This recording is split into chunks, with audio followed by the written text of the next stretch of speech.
آپ لوگوں میں سے اکثر لوگوں کو یاد بھی ہوگی. والعصر ان الانسان لفی خسر الا الذین آمنوا وعملوا الصالحات وتواصوا بالحق وتواصوا بالصبر. بظاہر اس سورت کا حجم بہت مختصر ہے، بہت چھوٹی سورت ہے، لیکن بنیادی طور پر پورے قرآن کے اندر جو تعلیمات بھری پڑی ہیں اور پورے قرآن کے اندر جو کچھ بھی کہا گیا ہے اس کا ایسنس، اس کا خلاصہ اس سورت کے اندر اللہ تبارک و تعالیٰ نے اجمالاً پیش کر دیا ہے. مشہور مفسر قرآن حضرت عبداللہ ابن عباس رضی اللہ تعالی عنہ، جن کے بارے میں اللہ کے نبی صلی اللہ علیہ وسلم نے دعا کی تھی کہ اے اللہ قرآن تو نے اتارا تو میرے اوپر ہے، لیکن قرآن کی سمجھ، قرآن کی فقہ، قرآن کا علم تو عطا فرما عبداللہ کو. اور نبی اکرم صلی اللہ علیہ وسلم کی اس دعا کا نتیجہ یہ نکلا کہ قرآن کے سب سے بڑے مفسر بن کر چمکے حضرت عبداللہ ابن عباس رضی اللہ تعالی. عبداللہ ابن عباس رضی اللہ تعالیٰ عنہ کا قول ہے، وہ اکثر کہا کرتے تھے کہ اگر اللہ تبارک و تعالیٰ نے پورا قرآن نازل نہ کیا ہوتا، پورا قرآن نہ اتارا ہوتا، 30 پارے نازل نہیں کیے ہوتے، 114 سورتوں کو نازل نہیں کیا ہوتا، صرف یہی ایک سورت اگر اللہ تبارک و تعالیٰ نے اتار دی ہوتی بس، والعصر ان الانسان لفی خسر الا الذین آمنوا وعملوا الصالحات وتواصوا بالحق وتواصوا بالصبر، یہی ایک سورت اگر اتار دی ہوتی تو یہی ایک سورت انسان کی پوری زندگی کے عمل کرنے کے لیے کافی ہوتی. یہ عبداللہ ابن عباس کا قول ہے. اس سے آپ اندازہ لگا سکتے ہیں کہ اس سورت کی اہمیت کیا ہے. پورا قرآن اگر نہیں اتارا گیا ہوتا، صرف یہی ایک سورت، تو یہ انسانی زندگی کے لیے کافی تھی. اب ہم اندازہ لگا سکتے ہیں، یہ ہے اس کی اہمیت، یہ ہے اس کی فضیلت. پورے قرآن کے اندر جن چیزوں سے بحث کی گئی ہے، اجمالی طور پر اختصار کے ساتھ شارٹ کٹ میں اللہ رب العالمین نے سورہ عصر میں پیش کر دیا. پورے قرآن کا نچوڑ سورہ عصر کے اندر موجود ہے. یوں کہہ دیا جائے کہ بہت بڑے اور پھیلے ہوئے سمندر کو ایک کوزے کے اندر بند کر دیا گیا ہے تو غلط نہیں ہوگا. مجھے اسی سورت کی ہلکی سی تشریح آپ کے سامنے کر دی. اس سورت کے پہلے جملے پر غور کیجئے. اللہ رب العالمین نے قسم کھائی والعصر، زمانے کی قسم. اب یہاں سوال یہ پیدا ہوتا ہے کہ اللہ رب العالمین قسم کیوں کھاتا ہے؟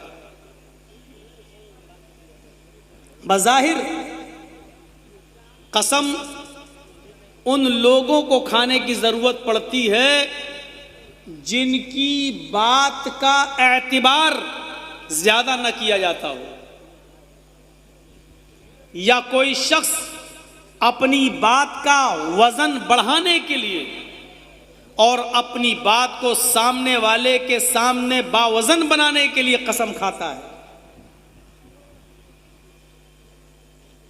مان لیجیے آپ ہم سے قرض لے رہے ہیں، میری بیٹی کی شادی ہے، 50,000 روپے جرجی صاحب دے دیجئے، میں 1 ہفتے میں لوٹا دوں گا، آپ کو 1 مہینے میں لوٹا دوں گا.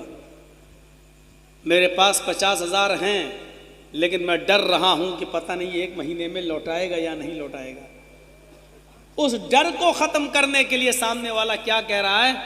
آپ بالکل بے فکر رہیے، آپ کا پیسہ 1 مہینے میں ہم لوٹا دیں گے۔ پھر بھی ہم کو ڈر لگ رہا ہے۔ صاحب 50,000 کی رقم کوئی معمولی رقم نہیں ہوتی ہے۔ ہم 50,000 روپے تمہیں دے تو رہے ہیں، لیکن پتہ نہیں تم دو گے یا نہیں دو گے۔ تو پھر وہ اپنی بات کو باوزن بنانے کے لیے اور مجھے اعتبار دلانے کے لیے بھروسے میں لیتا ہے، اور کیا کہتا ہے؟ اللہ کی قسم میں 1 مہینے میں آپ کا پیسہ ضرور لوٹا دوں گا۔ جب ایک شخص کے اوپر مجھے یقین نہیں ہے تو پھر وہ یقین دلانے کے لیے قسم کھا رہا ہے، یا یوں کہہ لیجئے میں اس کو جھوٹا سمجھ رہا ہوں، پتہ نہیں دے گا یا نہیں دے گا، تو وہ اپنے آپ کو سچا ثابت کرنے کے لیے قسم کھاتا ہے کہ اللہ کی قسم میں آپ کو ضرور لوٹا دوں گا۔ لیکن اللہ کو قسم کھانے کی ضرورت کیوں پڑتی ہے؟ لمبی بحث ہے، اس طرف جائیں گے تو رات گزرے گی۔ بس اتنا اشارہ کر دیتا ہوں کہ عرب کے اندر قسمیں کھانے کا بہت رواج تھا۔ عرب کے اندر قسمیں کھانے کا بہت رواج تھا۔ وہ بات بات پر قسمیں کھاتے تھے، اور جب قسم کھا کر کوئی بات کہی جاتی تھی تو اس بات کا زیادہ اعتبار کرتے تھے۔ تو اللہ رب العالمین نے بھی قسم کھا کر ان کو اعتبار دلا دیا۔ شارٹ کٹ میں مختصر اس کا جواب یہی ہے۔ عربوں کے مزاج کو سمجھتے ہوئے اللہ رب العالمین نے قسم کھائی۔ اے عربوں، بغیر قسم کھائے کوئی بات جب کہی جاتی ہے تو تم اس بات کا اعتبار نہیں کرتے ہو، قسم کھانے کے بعد جب کوئی بات کہی جاتی ہے تو تم اس بات کا اعتبار زیادہ کرتے ہو، اس بات کا یقین زیادہ کرتے ہو۔ اگر قسم کھا کر جو بات کہی جائے وہ زیادہ معتبر ہوتی ہے، بھروسے کے لائق ہوتی ہے، تو میں بھی قسم کھا کر تمہیں اعتبار دلاتا ہوں، یقین دلاتا ہوں۔ زمانے کی قسم، ان الانسان لفی خسر، روئے زمین کی اوپر جتنی بھی انسانیت کو تم دیکھ رہے ہو، یہ ساری کی ساری انسانیت سر تا پا، سر سے لے کر پیروں تک نقصان میں ڈوبی ہوئی ہے، سب نقصان کے اندر۔ قسم کھا کر اعتبار دلائی۔ اللہ نے قسم کھائی۔ اللہ قسم کیوں کھاتا ہے اس کا مختصر جواب دے دیا۔ اب سوال پیدا ہوتا ہے کہ اللہ نے زمانے کی قسم کیوں کھائی؟ اللہ رب العالمین نے بہت سے مقامات پر بہت سی چیزوں کی قسم کھائی۔ کبھی سورج کی قسم کھائی، والشمس وضحاها، تو کبھی چاشت کے ناشتے کے وقت کی قسم کھائی، والضحى، تو کبھی رات کے اندھیرے کی قسم کھائی، واللیل اذا سجا،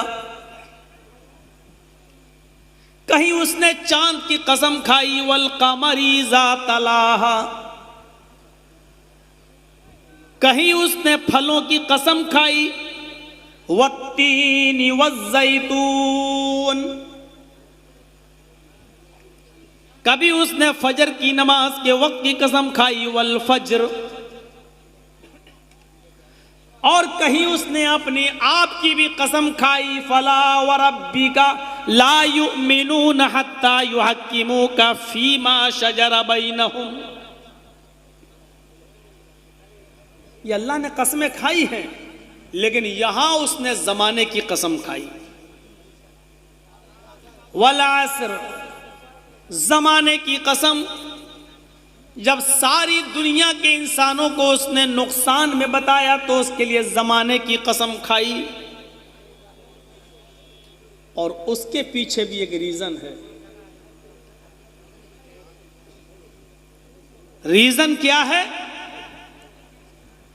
انسان 1 دن 2 دن 3 دن 4 دن 5 دن ایک ہفتہ، 2 ہفتہ، 1 مہینہ، 2 مہینہ، 1 سال، 2 سال جیسے جیسے گزارتا جاتا ہے اس کی عمر دھیرے دھیرے کم ہوتی جاتی ہے۔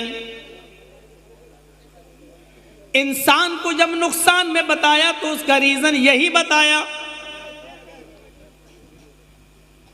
کہ ساری دنیا کے انسان نقصان میں ہیں۔ نقصان میں ہونے کی وجہ کیا ہے؟ پیسے والے نہیں ہیں، دولت والے نہیں ہیں۔ 1 سے 1 کروڑ پتی آدمی دنیا میں پڑا ہے۔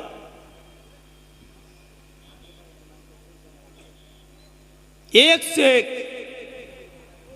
بلکہ اس وقت پوری دنیاوی سطح پر اگر دیکھا جائے تو دنیا کا سب سے امیر آدمی بھی نمبر 1 پر کویت کا ایک پاکستانی آدمی ہے، جس کو اب کویت میں نیشنلٹی مل چکی ہے، وہاں کا ناگرک ہو چکا ہے۔ دنیا کے امیر آدمیوں میں اڈانی اور امبانی کا نام نہیں آتا ہے۔ کویت میں رہنے والا ایک پاکستانی آدمی ہے، سب سے امیر آدمی، سب سے دولت مند آدمی۔ اس کا اپنا 1 دن کا پاکٹ خرچ، جس کو ہم لوگ بولتے ہیں چائے خرچ، ناشتہ پانی، اپنا، مہمانوں کا نہیں، اپنا، صرف اپنا ذاتی 1 دن کا 18 لاکھ روپیہ انڈین کرنسی ہے۔ 1 دن کا 18 لاکھ روپیہ، 1 دن کا۔ اتنے امیر آدمی دنیا میں پڑے ہیں، لیکن اس کے باوجود اللہ نے کہا سب نقصان میں ہیں۔ کس لیے؟ اس لیے کہ 1 دن 2 دن تم نے جو گزار لیا، آج جو 25 اکتوبر کی شام کا یہ جلسہ آپ کے یہاں پروگرام جو منعقد کیا گیا ہے، یہ 25 اکتوبر آج میری ڈائری سے کٹ جائے گی، اس لیے کہ اب یہ 25 اکتوبر جرجیز کی زندگی میں کبھی دوبارہ نہیں آئے گی۔ اگر 25 اکتوبر اگلی سال آ بھی گئی تو 2021 نہیں آئے گا، بلکہ وہ 2022 ہوگا۔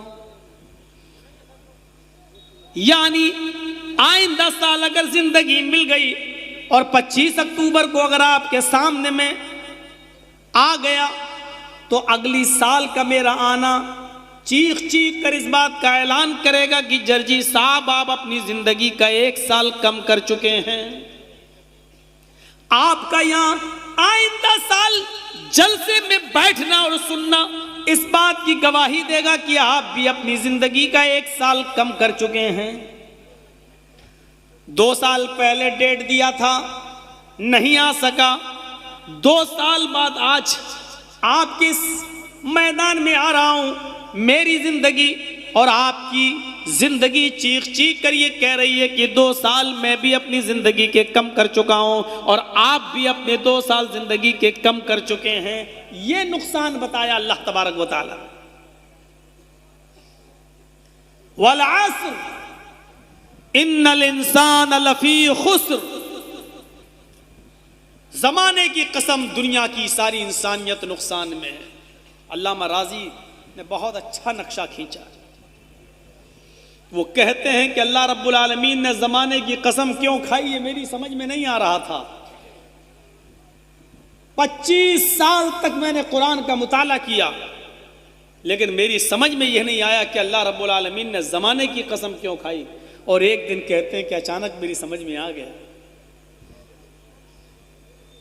میں فجر کی نماز پڑھانے کے بعد گھر آیا، قرآن کی تلاوت کرنے لگا۔ سورج جب نکل گیا تو سورج نکلنے کے بعد میں گھر سے باہر گیا۔ میری بیوی نے کہا مارکیٹ سے جا کر سبزی ابزی خرید کر لے آؤ۔ میں بازار گیا، میں مارکیٹ سے سبزی گوشت وغیرہ خریدنے گیا۔ جب واپس لوٹ رہا تھا تو میں نے اسی دکان، اسی بازار کے اندر ایک برف بیچنے والے کو دیکھا جو برف بیچ رہا ہے۔ برف، کبھی کبھی آپ نے دیکھا ہوگا روڈ پر برف بکتا ہے، یا آئس کریم نہیں، برف کی بڑی بڑی سلی 2 کلو 1 کلو آدمی خریدتا ہے، 2 روپے کلو 5 روپے کلو 4 روپے کلو خریدتا ہے ٹھنڈا پانی کرنے کے لیے۔ برف بیچنے والا برف بیچ رہا ہے اور اس نے اس کی قیمت لگا رکھی ہے 2 روپے کلو 2 روپے کلو۔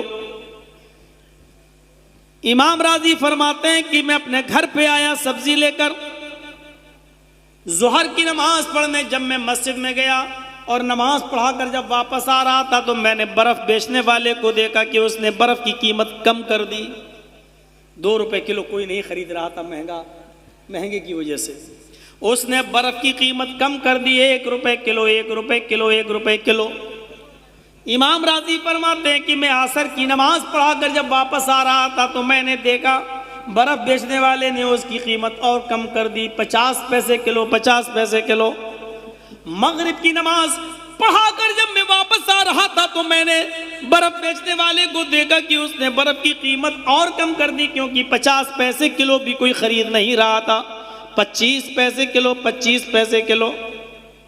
عشاء کی نماز پڑھا کر جب میں واپس آ رہا تھا تو میں نے دیکھا کہ برف بیچنے والا چیخ چیخ کر یہ کہہ رہا تھا کہ لوگوں میرا برف گھل جائے گا، پگھل جائے گا، بیکار ہو جائے گا، تم کو 25 پیسے کلو بھی نہیں لینا تو آؤ میرا برف ایسے ہی لے جاؤ، اپنے گھر میں ٹھنڈا پانی کرو اور اپنے بیوی بچوں کو پلا دو، کم سے کم 2-4 دعائیں ان کے منہ سے نکل جائیں گی، میں فری میں برف دے رہا ہوں، فری میں لے جاؤ۔ امام راضی کہتے ہیں میں نے عشاء کے بعد کھانا کھایا اور کھانا کھانے کے بعد جب میں بستر پر سونے گیا تو میری عادت تھی سونے سے پہلے قرآن کی تلاوت کرنا، میں قرآن پڑھنے کے لیے بیٹھ گیا، قرآن پڑھتے پڑھتے پھر میں اسی سورت کے اوپر سے گزرنے لگا، والعصر ان الانسان لفی خسر الا الذین آمنوا وعملوا الصالحات وتواصوا بالحق وتواصوا بالصبر۔ امام راضی کہتے ہیں کہ آج میری سمجھ میں آ گیا کہ اللہ نے زمانے کی قسم کیوں کھائی۔ امام راضی کہتے ہیں کہ اللہ نے زمانے کی قسم اس لیے کھائی کہ جس طرح برف گھلتا جاتا ہے، برف پگھلتا جاتا ہے، اس کی قیمت آٹومیٹک کم ہوتی چلی جاتی ہے، برف جیسے جیسے گھلتا جا رہا پگھلتا جا رہا ہے، 2 روپے کلو سے 1 روپے کلو، 1 روپے کلو سے 50 پیسے کلو، 50 پیسے کلو سے 25 پیسے کلو، اور فرق وقت آتا ہے کہ وہ فری میں لے جاؤ، برف گھلتا جا رہا ہے اس کی قیمت کم ہوتی جا رہی ہے، اور برف گھلتا جاتا ہے وہ ختم بھی ہوتا جاتا ہے، برف گھلتا جا رہا ہے تو مٹتا جا رہا ہے، ختم ہوتا جا رہا ہے، جیسے جیسے پگھلتا جا رہا ہے ختم ہوتا جا رہا ہے۔ ایسے ہی انسان کی زندگی 1 دن 2 دن 4 دن 1 ہفتہ 2 ہفتہ 10 دن 20 دن 1 مہینہ 2 مہینہ جیسے جیسے وہ گزارتا جا رہا ہے اس کی زندگی کم ہوتی چلی جا رہی ہے، برف کی طرح اس کی زندگی کھل رہی ہے۔ سمجھ گئے؟ تو اللہ نے اس لیے زمانے کی قسم کھائی ہے کیونکہ برف گھلتا جاتا ہے، زمانہ بھی 1 سال 2 سال ہوتے ہوتے ہماری عمر کو کم کرتا جاتا ہے۔ اب سنیے، جو بات مجھے کہنی ہے وہ یہ کہ ہماری زندگی کم ہو رہی ہے، حقیقت میں کم نہیں ہو رہی ہے، حقیقت میں ہم اپنی قبر کے قریب ہو رہے ہیں۔ یہ سب کو معلوم ہے کہ ہماری منزل کیا ہے، سب جانتے ہیں ٹھکانہ کیا ہے، قبر۔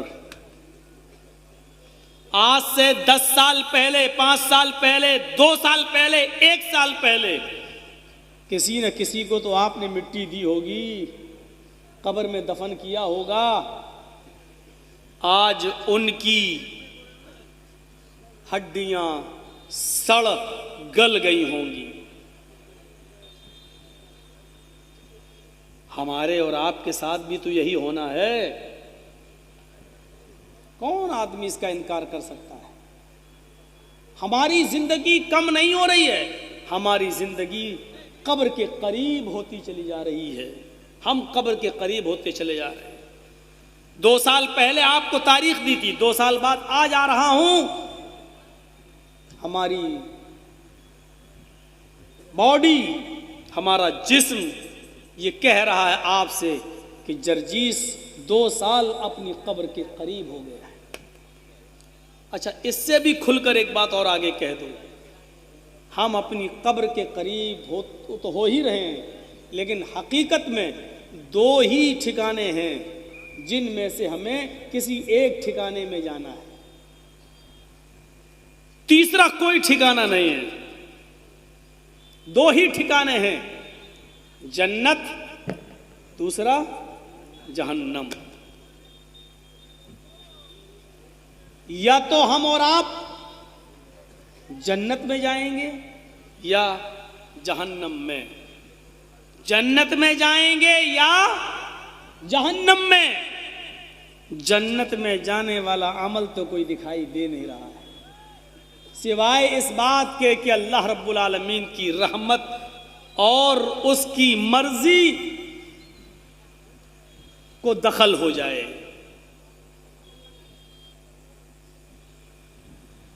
ورنہ کوئی عمل دکھائی نہیں دے رہا، اور اس کا ہلکا سا نمونہ آپ اس جلسے میں بھی دیکھ سکتے ہیں۔ اللہ کے نبی صلی اللہ علیہ وسلم جب کوئی دینی بات کہتے تھے تو صحابہ کرام اپنے سروں پر بیٹھی ہوئی مکھی بھی نہیں اٹھاتے تھے، اڑاتے تھے، ایسے کر دیں گے اتنی دیر میں کہیں کوئی بات چھوٹ نہ جائے یا ایسا نہ ہو کہ ہم سن نہ سکیں۔ جرجیس صاحب کے پیچھے پنکھا چل رہا ہے، فین جس کی ہوا لگ رہی ہے ہمیں۔ اس زمانے میں یہ الیکٹرک فین نہیں تھے، پنکھے نہیں تھے، بیٹریاں نہیں تھیں، کھجور کے پتوں سے ہینڈ فین بنا لیا کرتے تھے، ہاتھ کے پنکھے مسجدوں میں وہ اٹھا کر جھلتے تھے۔ لیکن جب تک اللہ کے رسول اسپیچ دیتے تھے، تقریر کرتے تھے، خطبہ دیتے تھے یا مسجد میں واعظ و نصیحت کرتے تھے تو صحابہ کرام ان کھجور کے پتوں سے بنے ہوئے ہینڈ فین بھی مسجد سے اٹھاتے نہیں تھے، سخت گرمی کے باوجود اس کو اٹھا کر جھلتے نہیں تھے۔ ایک ہماری حیثیت، ہماری اوقات اور ہمارا دل، ہمارا کلیجہ اتنا مضبوط ہے کہ قرآن پڑھا جا رہا ہے، آیتیں پڑھی جا رہی ہیں، سورہ عصر کی تلاوت ہو رہی ہے، مولانا چیخ چیخ کر خاموش ہونے کی بارے میں بار بار کہہ چکے ہیں، لیکن اس کے باوجود ہم خاموش ہونے کا نام نہیں لیتے ہیں۔ ہمیں ڈر لگتا ہے کہیں زمین پھٹ نہ جائے، ہم زمین کے اندر سما نہ جائیں۔ اے اللہ، اتنی سی باتوں پر پہلے آگ کے عذاب نازل ہو جایا کرتے تھے، پتھروں کی بارشیں نازل ہو جایا کرتی تھیں۔ اے اللہ، اے اللہ، تو کیسے رکا ہوا ہے؟ آج ہمارے اوپر پتھروں کی بارش کیوں نہیں ہو رہی ہے؟ میرے بھائیوں، شاید یہ ہمارے نبی کی اس دعا کا نتیجہ ہے کہ اللہ ہماری امت کو آگ اور پتھروں کے عذاب سے ہلاک و برباد مت کر۔ یہ ہمارے کلیجے ہیں، ہمارے گردے ہیں، اتنے مضبوط ہیں کہ سب کچھ سننے کے باوجود بھی ہم شور کرتے ہیں۔ یہ قرآن و حدیث ہلکا ہمارے عمل نہیں دکھائی دے رہے، نہیں دکھائی دے رہے۔ تو 2 ہی ٹھکانے ہیں، ہم اور آپ دونوں ٹھکانوں میں سے کسی ایک ٹھکانے کے قریب ہو رہے ہیں۔ مان لیجئے کسی کی زندگی 80 سال ہے اور 50 سال وہ کی عمر ہو چکی ہے، معلوم نہیں ہے اس کو، لیکن اس کے نامہ اعمال میں لکھا ہے، اللہ کو معلوم ہے۔ اب 30 سال باقی رہ گئے ہیں اس کے، گویا کہ وہ 50 سال اپنی قبر کے قریب ہو چکا ہے، یا یوں کہہ لیجئے کہ 30 سال اس کی جنت یا جہنم میں جانے میں رہ گئی، 30 سال اپنی جنت یا جہنم کے قریب ہو گیا ہے۔ جنت میں جانے والے اعمال تو بڑے عجیب ہیں۔ کس کو آیت الکرسی یاد ہے؟ کھڑا کر دیں اور سنیں۔ کبھی کبھی دل چاہتا ہے کہ کبھی کبھی کسی کو کھڑا کر کے سننا بھی چاہیے کہ دیکھیں 20 سال کی تقریروں کا رزلٹ کیا نکلا ہے۔ کسی ایک کا امتحان لے کے دیکھوں، لیکن پھر ڈر لگتا ہے کہ اگر نہیں سنا پایا تو کہے گا میں ہی ملا تھا مولانا جرجیس کو پورے مجمع میں، کسی اور کو کھڑا نہیں کیا گیا، ہماری انسلٹ کرنے کو تھے۔ من قرأ آیت الکرسی فی کل صلاۃ مکتوبۃ لم یمنعہ من دخول الجنۃ الا الموت. نبی اکرم صلی اللہ علیہ وسلم نے تو یہ فرمایا کہ جس نے ہر فرض نماز کے بعد آیت الکرسی پڑھی، جس نے ہر فرض نماز کے بعد آیت الکرسی پڑھی،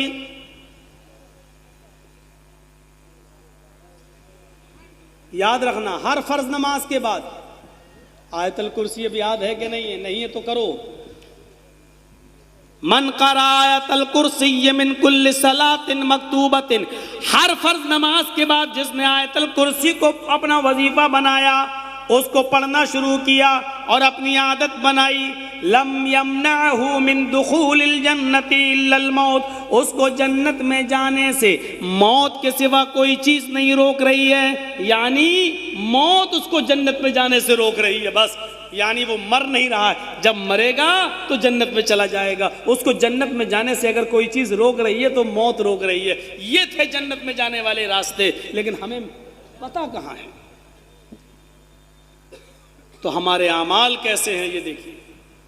اور یاد رکھیے ایک چیز آپ کو اور یاد دلا دوں، کوئی ضروری نہیں ہے کہ ہم زندگی بھر اچھے عمل کرتے رہیں اور جنت ہی میں چلے جائیں.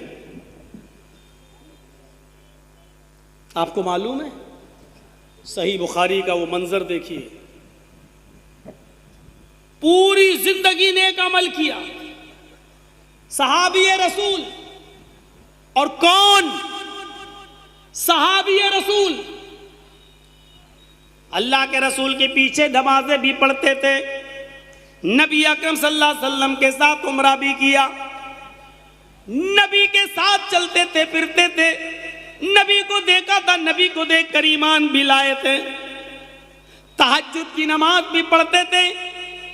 غزوہ احد کے موقع پر سب سے آگے لڑنے میں وہی تھے، سب سے پہلے تلوار انہوں نے ہی میان سے نکالی، سب سے پہلے کافروں کے بھیڑ میں وہی گھسے، کئی کافروں کو مارتے چلے گئے. نبی اکرم صلی اللہ علیہ وسلم سے صحابہ نے عرض کیا، ایک صحابی ایسے تھے کہنے لگے اللہ کے رسول اس نے تو حق ادا کر دیا، دیکھیے کتنی بہادری سے لڑ رہا ہے، کئی کافروں کی گردنیں اڑاتا ہوا چلا جا رہا ہے، دیکھیے کتنی مہارت سے لڑ رہا ہے. بخاری کے الفاظ پر غور کیجئے، اللہ کے نبی صلی اللہ علیہ وسلم مسکراتے ہیں اور کہتے ہیں جس نے کسی جہنمی کو نہ دیکھا ہو فَلْيَنْظُرْ إِلَىٰ هَٰذَا، وہ اس آدمی کو دیکھ لے، یہ جہنمی ہے. کس کے بارے میں؟ صحابی کے بارے میں. ہم تو نماز پڑھ کے نکلتے ہیں داڑھی پہ ہاتھ پھیرتے ہوئے تو ایسا لگتا ہے جیسے اللہ پر بہت بڑا احسان کر کے آ رہا ہے. یہاں نبی کے ساتھ رہا، نبی کے ساتھ اٹھا، نبی کے ساتھ بیٹھا، نبی کے ساتھ چلا، یہاں تک کہ جنگیں بھی لڑی. غزوہ احد میں سب سے آگے آگے لڑ رہا ہے. اور اللہ کے رسول نے کیا کہا؟ جس کو جہنمی دیکھنا ہو دیکھ لو اسے. وہ صحابی کہتے ہیں بڑا تجسس ہوا مجھے کہ یہ آدمی اتنی بہادری سے لڑ رہا ہے، نماز میں سب سے آگے رہتا ہے، پھر اللہ کے رسول صلی اللہ علیہ وسلم اس کو جہنمی کیوں کہہ رہے ہیں؟ کہا آج میں دیکھوں گا آخر ایسا کون سا عمل یہ کرتا ہے. لاسٹ میں وہ اس کے پیچھے پیچھے رہے، دوسرے صحابی اس کو دیکھتے رہے، اس کا پیچھا کرتے رہے. کیا دیکھتے ہیں کہ یہ صحابی لڑتے لڑتے میدان جنگ میں زخموں سے چور ہو گئے. تکلیف، ایک کھائی میں پڑے ہوئے ہیں، تکلیف برداشت نہیں کر پا رہے ہیں زخموں کی. جو جاسوسی کر رہا تھا، جو صحابی جو ان کے پیچھے لگا تھا، وہ دیکھ رہا کہ دیکھیں یہ کیا کرتے ہیں. اللہ کے نبی نے اتنے بڑے مرد مجاہد کو کیسے جہنمی کہہ دیا؟ جب اس صحابی کی تکلیف بہت زیادہ بڑھ گئی، لڑتے لڑتے جب وہ زخمی ہو گئے تو انہوں نے اپنی تلوار زمین کی اوپر گاڑ دی. آدھی زمین کے اوپر گاڑی اور سینے کا حصہ اس تلوار کی نوک کے اوپر رکھ دیا اور پورا کا پورا وزن اس تلوار کے اوپر انہوں نے ڈال کر تلوار اپنے اندر داخل کر لی، یعنی خودکشی کر لی، زخموں کی تاب نہ لا سکے اور انہوں نے جلدی سے اپنے آپ کو ہی مار ڈالا۔ ایسی زندگی سے تو مر جانا ہی بہتر ہے۔ اب ایسی تڑپ تڑپ کے موت سے کیا فائدہ ہے؟ ہمیں کافروں نے اتنی جگہ سے ہمیں کاٹ ڈالا ہے کہ اب میں زندگی بھر تڑپ تڑپ کے کیوں مروں؟ انہوں نے تلوار زمین کے اوپر گاڑی اور اپنا وزن اس کے اوپر رکھ دیا اور خودکشی کر لی، ختم۔ جو صحابی دیکھ رہے تھے وہ آئے اور کہنے لگے اشہد ان لا الہ الا اللہ واشہد ان محمدًا عبدہ ورسولہ۔ اللہ کے رسول نے کہا رے تمہیں کیا ہو گیا ہے؟ تعجب اس لیے کیا کہ تم تو پہلے ہی سے مسلمان ہو، پھر آج اچانک یہ کلمہ پڑھ رہے ہو، ایسا کیوں؟ کہا اللہ کے رسول ابھی تھوڑی دیر پہلے آپ نے کہا تھا جس کو جہنمی دیکھنا ہو اس کو دیکھ لے، آج میں نے اپنی آنکھوں سے دیکھ لیا ہے۔ پوری زندگی جس نے دین پر نیک کام کیے، دین پر عمل کیا اور آخری وقت میں غلط کام کر گئے، زخموں کی تاب نہ لا سکے اور خودکشی کر کے انہوں نے اپنے آپ کو مار لیا۔ اللہ کے نبی فرماتے ہیں جہنم میں جائیں گے، ضروری نہیں ہے کہ نیک عمل ہم کریں اور جنت مل جائے، آخری عمل دیکھا جائے گا ہمارا، آخر وقت میں ہمارا عمل کیسا رہا۔ انما الاعمال بالخواتیم، اعمال کا دار و مدار آخری عمر سے ہوتا ہے۔ ایک انسان زندگی بھر نیک عمل کرتا ہے یہاں تک کہ اس کے اور جنت میں جانے کے درمیان صرف ایک بالشت کا فاصلہ رہ جاتا ہے، ایک ہاتھ کا فاصلہ رہ جاتا ہے، لیکن یہیں سے اللہ اس کی نیت کو، اس کے دل کو بدل دیتا ہے اور پھر وہ گناہوں کے کاموں میں ملوث ہو جاتا ہے، گناہوں کے کاموں میں پڑ جاتا ہے اور اس کے بعد وہ آدمی جنت میں جانے سے رہ جاتا ہے اور جہنم کا مستحق ٹھہر جاتا ہے۔ ہماری اور آپ کی عمریں دھیرے دھیرے کم ہوتی چلی جا رہی ہیں، ہم قبر کے قریب ہوتے جا رہے ہیں بلکہ جنت یا جہنم کے قریب ہوتے چلے جا رہے ہیں۔ جب اس صحابی نے پوری زندگی عمل کیا لیکن آخری وقت میں غلط کام کر گئے، خودکشی کر لی تو جہنم میں جا۔ بخاری شریف کے صفحات پر ایک دوسرا منظر دیکھیے، جنگ خیبر کا نام سنا ہے؟ جنگ ہوئی، بہت سا مال ملا، صحابہ کے ہاتھ لگا۔ ایک صحابی کو ایک چادر پسند آ گئی، انہوں نے اس مال میں سے چادر پہلے سے لے لی، چپکے سے، کسی کو پتہ نہیں چلا۔ جب سارا مال اکٹھا کیا گیا، آخری آواز بھی لگا دی گئی جس کے پاس جو مال ہو وہ جمع کر دے۔ وہ صحابی چادر جمع نہیں کی، اللہ کے رسول نے سارا مال سارے صحابہ میں تقسیم کر دیا، جس کا جو حق تھا دے دیا۔ جب مال تقسیم ہو گیا، سب کچھ ہو گیا، بٹ گیا، کئی مہینوں کے بعد وہ صحابی ایک چادر لے کر آئے، کہا اللہ کے رسول خیبر کی لڑائی میں جو مال ملا تھا اس میں چادر پر میری نیت خراب ہو گئی تھی، میں نے یہ چادر لے لی تھی لیکن اب مجھے اللہ کا ڈر ہے، میں نے سوچا کہ یہ چادر آپ کو واپس کر دوں۔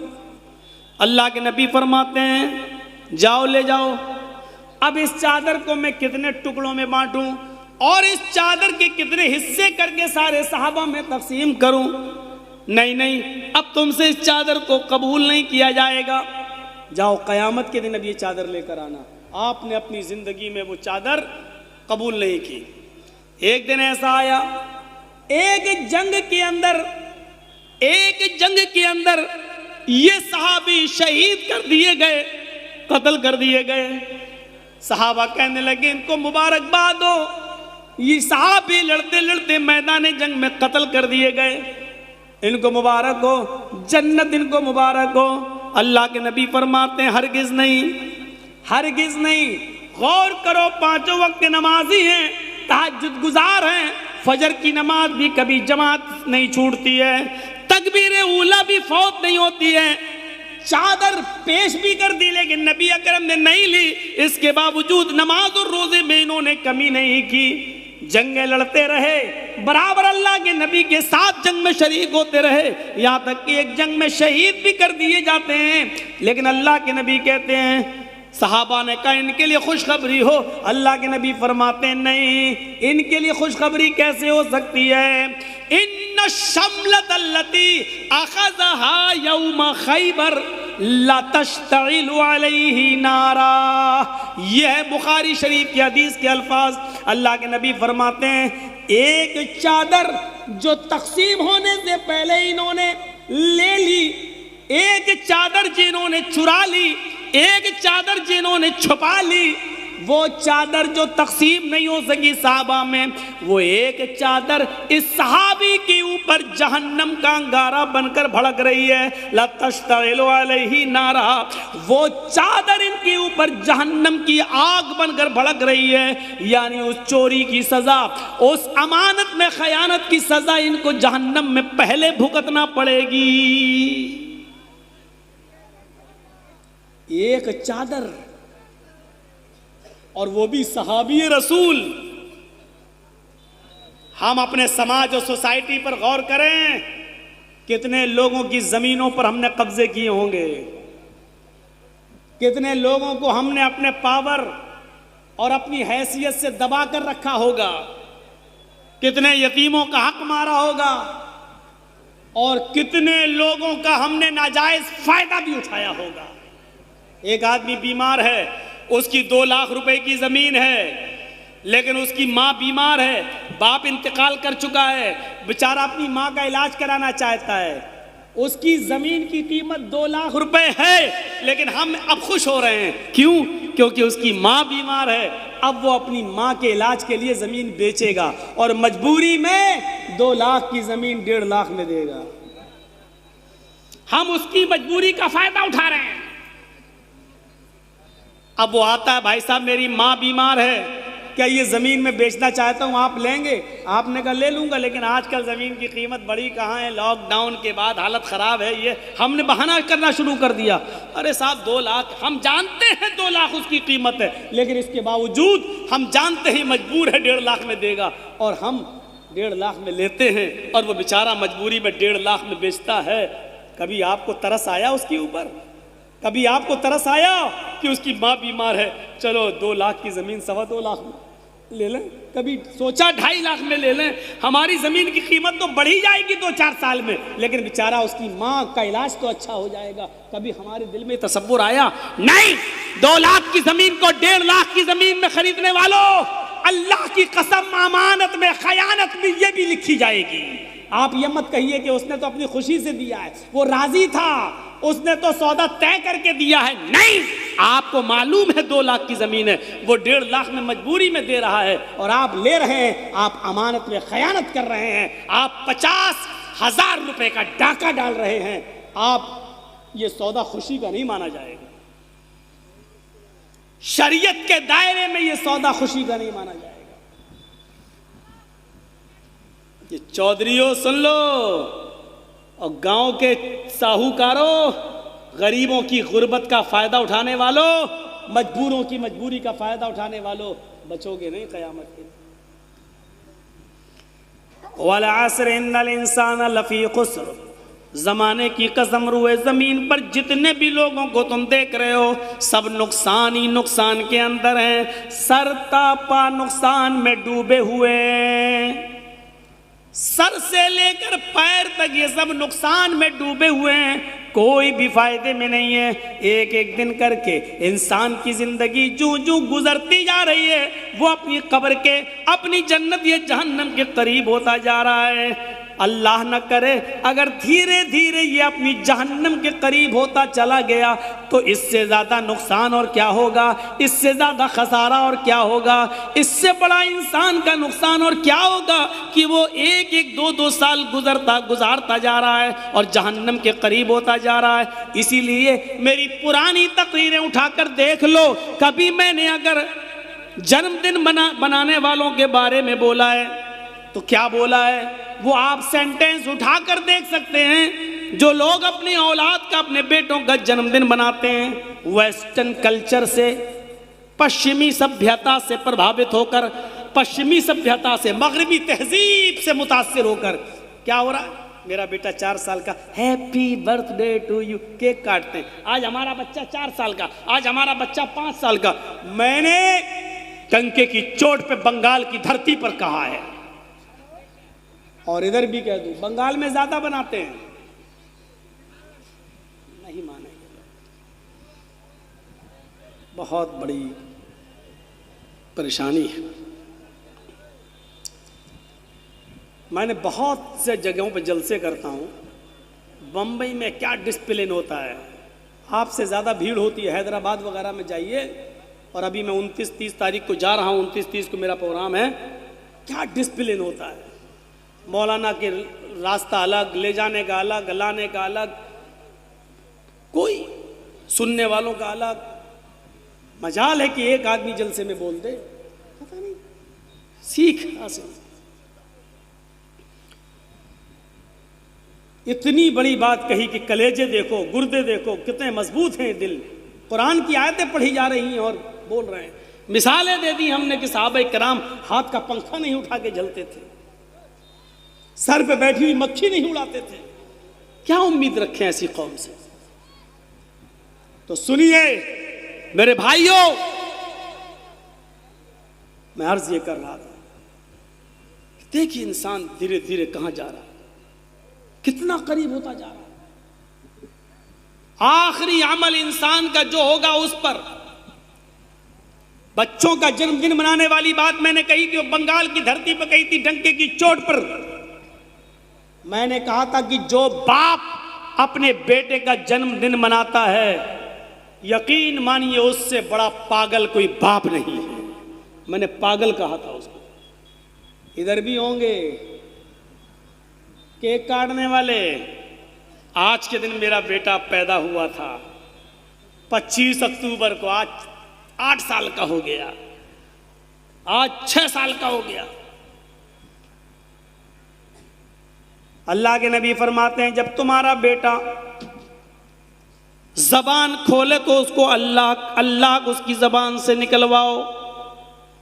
جب بولنے لگے تو اس کو لا الہ الا اللہ سکھلاؤ. جب 7 سال کا ہو جائے تو اس کو نماز کا حکم دو. انگلی پکڑ کے مسجد میں لے جاؤ، کبھی پڑھے گا کبھی نہیں پڑھے گا. لیکن 10 سال کا جب ہو جائے اور نماز نہ پڑھے تو فضربوہم. 10 سال کے بعد تمہاری ڈیوٹی ہو جاتی ہے کہ مار مار کر اس کو مسجد میں لے جاؤ. اب تمہاری ذمہ داری بن جاتی ہے. اللہ کے نبی یہ نہیں کہہ رہے 6 سال کا ہو جائے تو یہ مناؤ، 8 سال کا ہو جائے تو یہ مناؤ، کیونکہ نبی ایسے کام کرانا چاہتے ہیں کہ تمہارا بیٹا جیسے جیسے بڑا ہوتا جائے تو جنت کے قریب جاتا جائے، جہنم کے قریب نہ جائے. 7 سال کا ہو تو نماز کے لیے لے جاؤ، اور 10 سال کا ہو تو مارو اگر نماز نہ پڑھے. یہ نبی حکم دے رہے ہیں یا ایھا الذین آمنوا قوا انفسکم واہلیکم نارا. ایمانو والو، اپنے آپ کو بھی جہنم کے آگ سے بچاؤ اور اپنے اہل و عیال کو بھی جہنم کے آگ سے بچاؤ، اپنے بیوی بچوں کو بھی جہنم کے آگ سے بچاؤ. میرے پیارے ساتھیوں، جہنم کی جاسوس تپش کی حالت یہ تھی کہ اس کو دیکھ کر اللہ کے نبی صلی اللہ علیہ وسلم جب اس دنیا میں آئے، جہنم کا منظر دیکھ کر جب اس دنیا میں آئے تو آپ نے جہاں بہت سے لوگوں کو ڈرایا تو آپ نے اس موقع پر اپنی بیٹی کو بھی ڈرایا. آپ نے کہا یا فاطمہ بنت محمد انقذی نفسک من النار انی لا اغنی عنک من اللہ شیئا. اے میری بیٹی، جہنم کا عذاب میں اپنی آنکھ سے دیکھ کر آیا ہوں. اے میری بیٹی، دنیا میں عمل کر اور اپنے آپ کو جہنم کی آگ سے بچا لے. او میری لخت جگر، اپنے آپ کو جہنم سے بچا لے. او میری بیٹی، اپنے آپ کو جہنم کے عذاب سے بچا لے. سلینی من مالی ما شئت. اللہ نے مجھے دنیا میں جو مال دیا ہے اس مال میں سے تو جتنا مجھ سے لینا چاہے لے لے، جتنے کا میں مالک ہوں. اب میں نے تیری ماں نے جو کچھ چھوڑا ہے اور جو میرے پاس ہے، میں دنیا میں تجھے یہ سب دے سکتا ہوں. انی لا اغنی عنک من اللہ شیئا. او میری بیٹی، قیامت کے دن میں اللہ کے عذاب سے تجھے نہیں بچا سکتا. او میری لخت جگر، اللہ کے عذاب سے میں تجھے نہیں بچا سکتا. میرے بھائیوں، اس احساس کو اپنے اندر زندہ کرو. اللہ کے رسول اپنی بیٹی سے یہ جملے کہہ رہے ہیں.